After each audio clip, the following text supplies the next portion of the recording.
Mana shunaqa bolalar bor bo'lsalar, bitta joyga bolalar bilan to'planib borasizlar, отчет berishni boshlab qoladi-yu. Yo'q, qanaqadir idorada ishlamaydi, haliginaqa konspekt qiladigan odam, sekretar bo'lib ishlamaydi yoki ota-onasiga emas, umuman akasi telefon qilsin, telefon telefon qilish olmasa aytib qo'ying, o'ldi deb qo'ying, meni o'lib qopti deb qo'ying, qutulamayman. Ana shunaqa. Qiziga отчет beradi, qiziga. Shunaqa yomon ko'raman shunaqa bola. Mana shu bunday suv ichib o'tirib, suvga tiqilib qolsa, qo'liga suv ushatib bersan, nima ichib olgin, normalniy bo'lib ketadi, to'g'risi.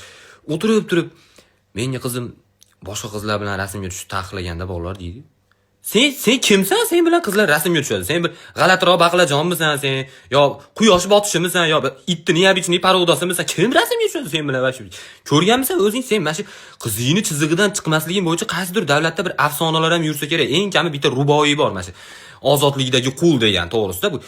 Uni qilmagan Peter Pan desangiz, yo bu sog'lom munosabatlar kim o'rgatgan, qaysi darsda o'rganib olgan sog'lom munosabat deyishdi bu.